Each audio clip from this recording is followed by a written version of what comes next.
Agrigento oggi è stata scelta dalla CISL FLAE per questo congresso regionalmente, con un settore sicuramente molto importante anche per quello che riesce a fare nel settore, un settore che però viene frantumato in tantissime compagnie dopo la liberalizzazione. Sì, siamo molto contenti e onorati che la FLAE Sicilia ha scelto il nostro territorio, Agrigento, per celebrare il loro congresso.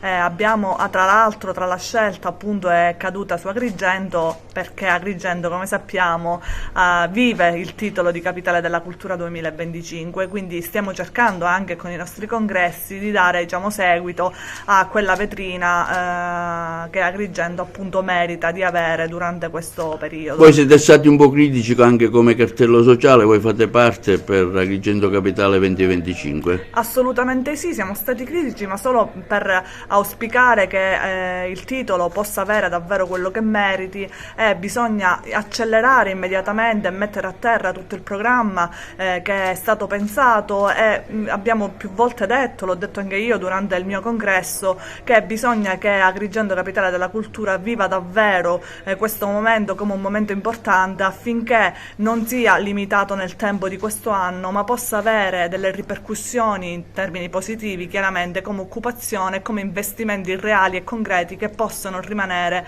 all'interno della città e anche di tutta la provincia di Agrigento. Ma quando c'è dibattito, quando c'è democrazia, quando c'è il rinnovo degli organismi, è tutto molto positivo. Io credo che il sindacato sia rimasto uno dei pochissimi soggetti che ha questi elementi di forte democrazia. Ci sono giovani, ci sono donne, si parla di problemi, ci si confronta, ci sono ordini del giorno, si vota. Credo che sia una grande testimonianza che dà il sindacato. Oggi il congresso regionale qui ad Agrigento, tante le tematiche dibattute in materia. Sì, infatti, tante, perché sempre inerente al settore elettrico, che ovviamente in tutta l'isola è di fondamentale importanza, perché serve appunto per le imprese, per le famiglie e per i cittadini. La situazione dei lavoratori in un settore che viene sempre più parcellizzato? Il settore viene parcellizzato e quindi ovviamente questo ha delle ricadute sulle bollette, diciamo, e sulle famiglie. Ovviamente noi cercheremo di riunificare tutta la parte elettrica, così come abbiamo detto anche in relazione, perché crediamo che il servizio elettrico non vada frantumato, anzi vada unificato e vada perseguita, diciamo, l'importanza che ha a livello di paese e di regione. La situazione in Sicilia qual è? La situazione in Sicilia è che le aziende del settore elettrico sono sicuramente le aziende che danno un servizio di alta qualità, ma dobbiamo cercare di migliorare, perché gli investimenti che ci ha dato anche il PNRR devono essere messi in campo lì dove serve, affinché miglioriamo la rete e possiamo anche consentire ai produttori di energia rinnovabile di potersi allacciare, e anche alle famiglie di avere un'energia sicura e di qualità. Qual è la vostra sfida? La nostra sfida è quella di rilanciare il settore elettrico, di poter ovviamente migliorare anche la condizione dei lavoratrici e lavoratori del settore, sempre in un'ottica di un miglioramento sia economico, ma anche di qualità e di vita, anche di smart working fra vita lavoro e vita familiare. La FLAE sfida il futuro pensando di mettere al centro l'importanza del settore elettrico in questa regione.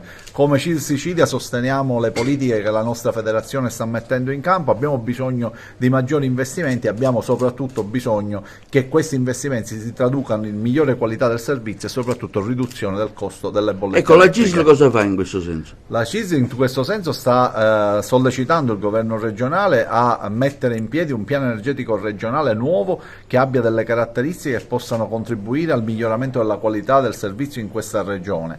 Serve per far questo che tutti insieme, imprenditori da un lato, aziende dall'altro, sindacato, si stabiliscano le priorità per poter, diciamo, sviluppare un qualcosa che sia utile all'insediamento delle imprese in questo territorio. Parliamo di sicurezza del lavoro. Il 1° maggio voi farete presente a una manifestazione a Casteldaccia?